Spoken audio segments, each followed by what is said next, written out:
Good morning बच्चों।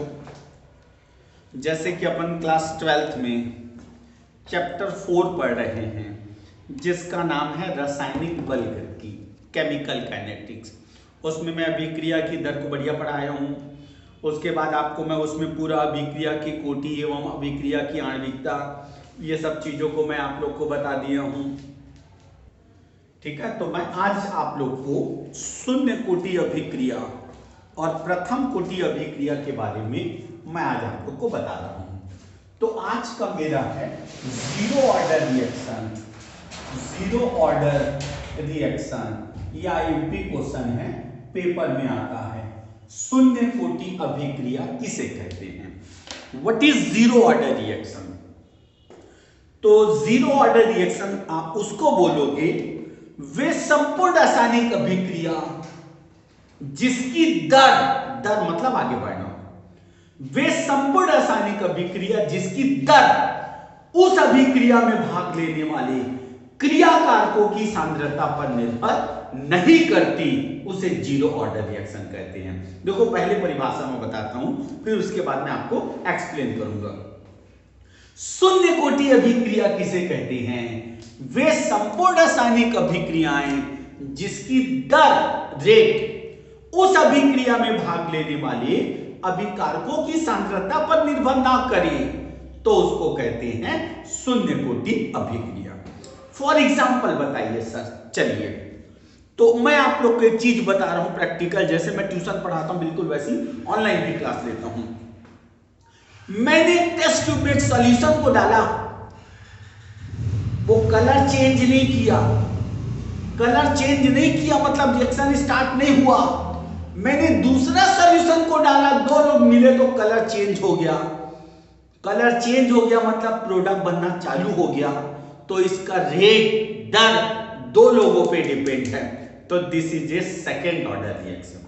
अगर किसी अभिक्रिया की दर दो लोगों पे डिपेंड होगी, दो लोगों की सांद्रता पे डिपेंड होगी, वो सेकेंड ऑर्डर। एक के पे डिपेंड होगी फर्स्ट ऑर्डर, और उन पे डिपेंड नहीं होगी, किसी और पे डिपेंड होगी, तो जीरो ऑर्डर। अब मैंने एक चेयर, इसमें मैंने एक सॉल्यूशन डाला, तुरंत कलर चेंज करना चालू कर दिया, this is a first order reaction. क्योंकि rate of reaction is directly proportional to concentration of one molecules, मतलब एक ही अणु की सांद्रता पर निर्भर है।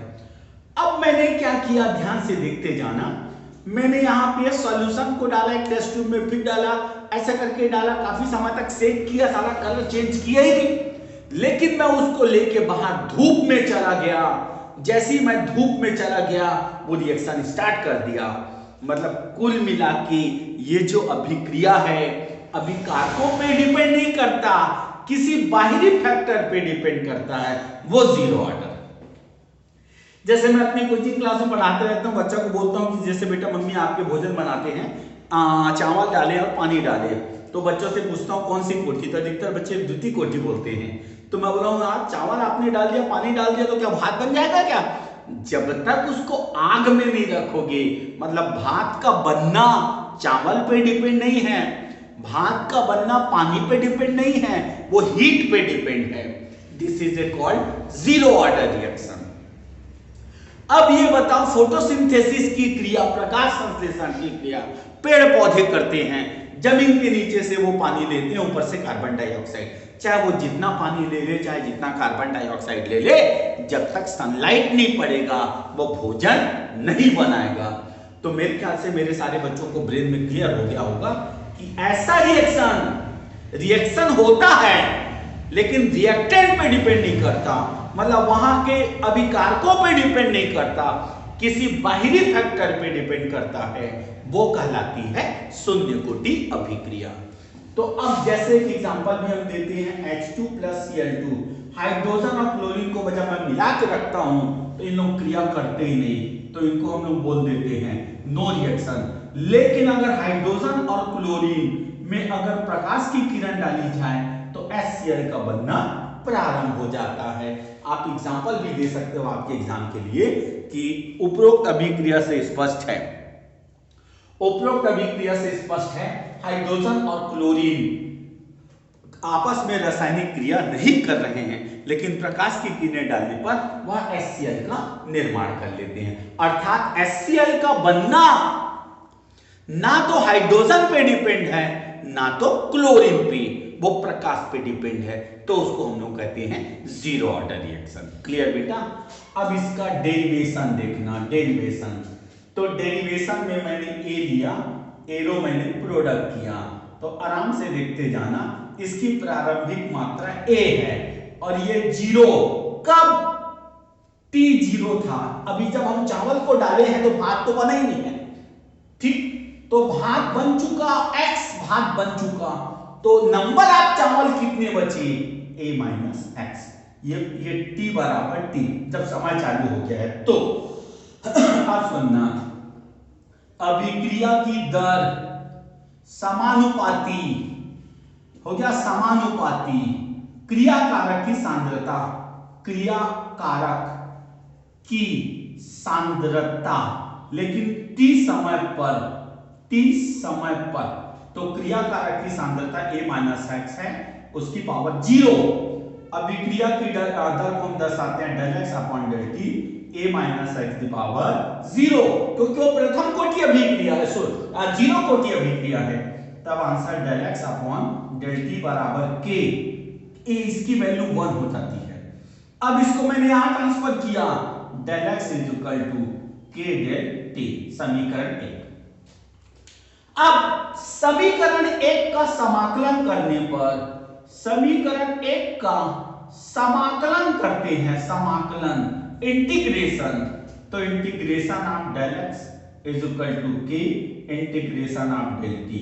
इसका समाकलन x आता है और इसका समाकलन kt आता है, और जब भी समाकलन होता है तब वो समाकलन नियतांक c आ जाता है। c बराबर हम बोलते हैं समाकलन नियतांक है बेटा। अब सुनो, जब हमारा t0 था, जब हम पूरा चावल को रखे थे तो भात नहीं बना था, उस समय x की भी वैल्यू जीरो। जब t0 x 0, इस जीरो को इस समीकरण में डाल दो, तो सुनते जाना, समीकरण 2 निम्न हो जाएगा बेटा, निम्न होगा। ये जीरो मैंने कर दिया, इसको भी जीरो किया, इसको भी जीरो, तो c बराबर जीरो। समीकरण 3 के मान को 2 में रखने पर, समीकरण 3 के मान को 2 में रखने पर, 2 में रखते हैं तो x बराबर हो जाएगा kt, k बराबर हो जाएगा x बाई टी। ये है शून्य कोटि अभिक्रिया का दर स्थिरांक बोलते हैं। ये है शून्य कोटि अभिक्रिया का दर स्थिरांक। क्लियर बेटा?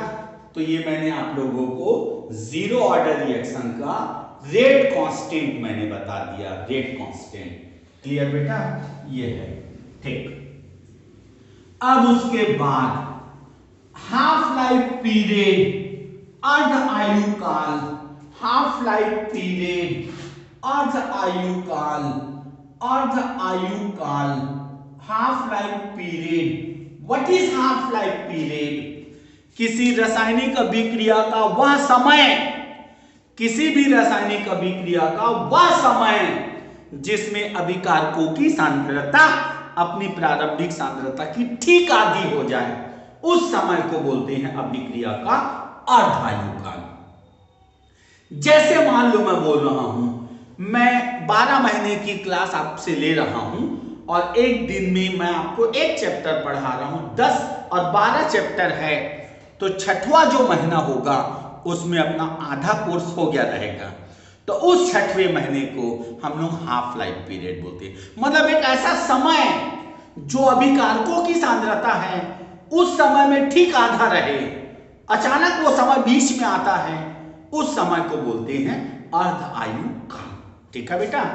अब हमने बोला k बराबर x बाई टी, हमने शून्य को t कर लिया, हमने t को क्या करना है t बाई 2 आधा करनी है, x को क्या करना है a बाई 2, तो k बराबर x की जगह a बाई 2, t की जगह t बाई 2, 2 को काट मत देना बेटा, तो ये t बाई 2 को मैंने यहां पे लाया a अपॉन 2k, ये हो गया अपना शून्य कोटि अभिक्रिया का अर्ध आयु काल। ठीक है, ये हमने आपको बता दिया जीरो ऑर्डर रिएक्शन का हाफ लाइफ पीरियड। क्लियर बेटा? तो ये मैंने आपको जीरो ऑर्डर रिएक्शन बताया। अब मैं अगला आपके पास आने वाला हूं प्रथम कोटि अभिक्रिया। हो गया? प्रथम कोटि अभिक्रिया, आराम से देखते जाना बेटा। तो प्रथम कोटि अभिक्रिया, what is first order reaction? वे संपूर्ण रासायनिक अभिक्रिया जिसकी दर उस अभिक्रिया में भाग लेने वाले एक अणु की सांद्रता पर निर्भर होती है। अगर एक अणु की सांद्रता पर निर्भर होती है उसे कहते हैं फर्स्ट ऑर्डर रिएक्शन। क्लियर? अब इसका जब मैं डेरिवेशन बनाऊंगा ए, तो यहां पे मैंने नो प्रोडक्ट वैसे ही दे रहा हूं बेटा, जैसे मैंने जीरो को दिया ए जीरो, तो एक्स बन चुका तो ए माइनस एक्स। तो देखते जाना, अभिक्रिया की दर वैसे ही है बिल्कुल समानुपाती, टी समय पर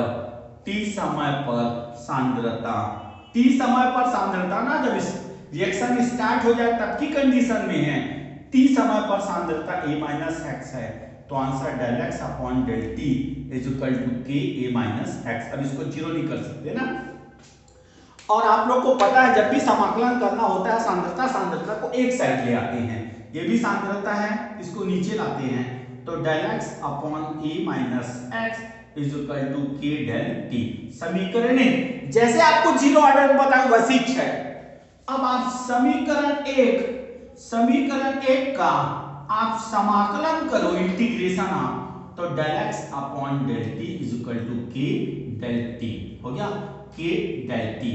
अब बेटा नया याद रखना, इसका इंटीग्रेशन करते हैं तो माइनस लॉग ई का बेस का लॉग है, माइनस लॉग ये है अपने पास a माइनस एक्स, ये आता है a माइनस एक्स। इतने का इंटीग्रेशन ये और इतने का इंटीग्रेशन के टी प्लस सी, समीकरण 2, c बराबर समाकलन नियतांक है।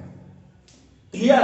अब हमने बोला था जब समय जीरो है तो x का भी वैल्यू जीरो, तो मैंने इसको जीरो करूंगा तो ये भी जीरो हो जाएगा, x भी जीरो हो जाएगा, तो हमको c का मान मिलेगा minus log a minus x. समीकरण 3 के मान को 2 में रखने पर रख दो, c के जगह रख दो, minus log a minus X is equal to K T. हो गया? के टी, ये वाला K T minus log of a आएगा। ठीक बेटा? अब इस साइड वाले पोर्शन को इधर ले आओ तो प्लस हो जाएगा a minus log a minus X is equal to K T. Log का फॉर्मूला लगा दो, log a minus log b is equal to log a upon log b। तो ये log a upon a minus X is equal to K T. अब हमको k की value चाहिए तो t को ट्रांसफर कर लो, k बराबर 1/t log a upon a minus x. अब ये e के बेस का लॉग है बेटा, और हमारी केमिस्ट्री बोलता है जब भी e के बेस को 10 के बेस में बदलते हैं तो उस समीकरण में 2.303 का गुणा हो जाता है, तब हमारा फाइनल आंसर आएगा k बराबर 2.303 अपॉन t लॉग ऑफ, ये 10 के बेस का लॉग आ गया, एलओजी 10 के बेस का a upon a minus x.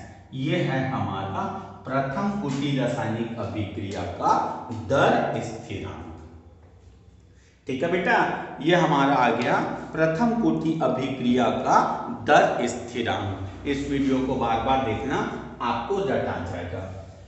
अब प्रथम कोटि अभिक्रिया का अर्धायु काल, प्रथम कोटि अभिक्रिया का अर्धायु काल सुनना ध्यान से। अभी मैंने अर्धायु का परिभाषा जो जीरो ऑर्डर में बताया सेम टू सेम आपको फर्स्ट ऑर्डर में है। किसी रासायनिक अभिक्रिया का वह समय जिसमें अभिकारकों की सांद्रता अपनी प्रारंभिक सांद्रता की ठीक आधी हो जाए उसे कहते हैं अर्धायु काल।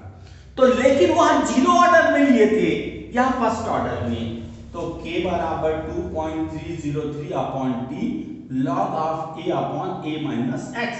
आपने क्या किया था? t को हाफ किया था, a का मान a/2 हो गया था, तो k बराबर 2.303 upon t half log of a और a/2।